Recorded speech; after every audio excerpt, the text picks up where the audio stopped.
Really interesting stuff that we're seeing out of Shadiversity this last week.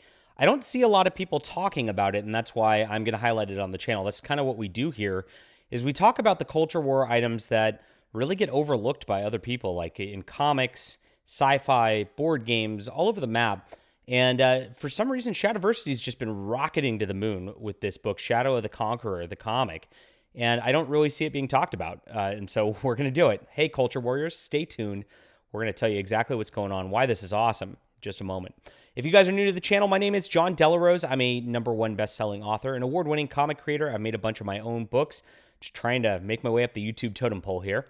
And we've got Overmind. This is my 66-page graphic novel. So if you've backed Shadiversity's book already and you want to look for something that is, I'd say it's in a different vein because it's sci-fi instead of fantasy, but still good quality writing, good quality art with none of the woke content. This is going to be the book for you. Check it out, and that link's in the description below, along with Shadow of the Conqueror. All right, so Shadiversity is a bit of a different YouTuber. He's not like in the YouTube cultural commentary game as much as like a bunch of the other friends of mine are that you see on the channel and on our live streams a bunch. He really just like has a sort of holistic look to like fantasy, sort of LARPing, ancient medieval stuff, weapons, things like that. And, this is his biggest video right here, which is, can you draw a sword from your back and actually have that be an effective and good thing? That's a big fantasy trope you see all the time. Them reaching behind you, grabbing the giant sword, going, like that. And he does this whole video explaining exactly how it would work and how it can be functional. Pretty neat stuff like that. And it's fun to watch. It's just kind of nice to get these deep dives into these fantasy tropes and things like that. He's a very storied reader. I love his background. He's got these like leather-bound books behind him where I've got some of those leather-bound books, Shad, if you are watching this. I do like those. And he is actually producing a leather-bound version of his comic, which is coming out now. So he's got 1 million subscribers doing this.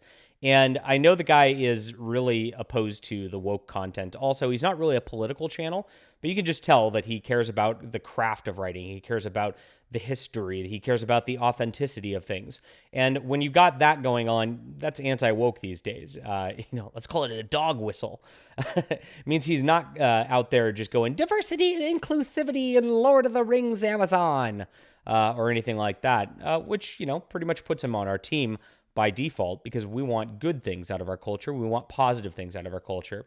And so what happened is as this channel built up and got really big, like I said, he's got 1 million subscribers. He made a novel, an epic fantasy novel. He decided, you know what, I'm going to do it myself. And that's how he made Shadow of the Conqueror, the novel, which has a lot of great reviews on Amazon. I had not read it. I don't have a lot of time to read novels these days, especially, when I'm writing them. I don't read a lot of fantasy or sci-fi just because I don't want to be influenced by that so much. But now it's been made into a comic, and this is really cool. And so this has been up for about a week on Indiegogo right here. This is the Shadow of the Conqueror Volume 1. As you can see, it's already made $178,000, got 1,500 backers. It's quietly becoming one of the most successful crowdfunding comics of all time. And this is crazy. Why aren't people talking about this? They should be.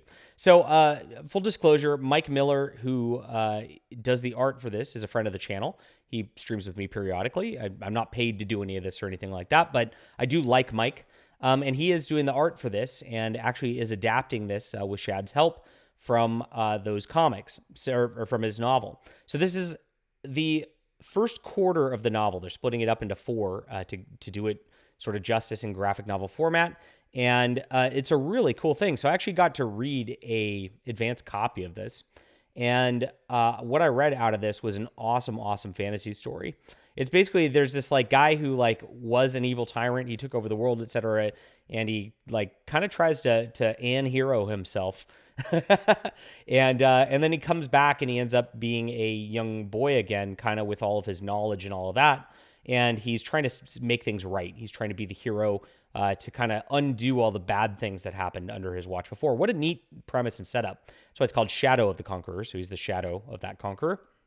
And it starts out and gets into that and gets into the hero's journey of what's going on. And because this is the first fourth, that's about where we leave off with this story. The art's fantastic. The coloring, I forget who did the colors for this. It's not somebody I know personally. But just wonderful stuff. Great action-packed fantasy adventure all the way around. And I love it. So I'm very happy about this. I'm going to be getting a physical copy for myself because this is something that's worthy of just having on my shelf. And I'm really loving it. I really do view this as a 10 out of 10 comic, having read it myself. And it looks like a lot of people are enjoying it also. So that's why I'm surprised it's really not getting as much coverage as, say, like a Ripa or like a Cyberfrog or something like that. You're just not hearing people talk about it. And it's like, this needs to change. So we're going to do that sort of work over here. That's what we try to do. Now, from what I've seen right now, it stands, I think it's the number like 32 biggest crowdfund of all time already. I mean, that's nothing to snuff at.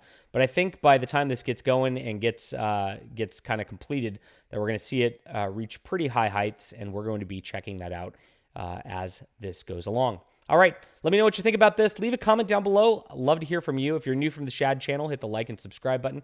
Glad to have you guys here. We're definitely friendly to the folk over there, and we'll be back soon. Thanks.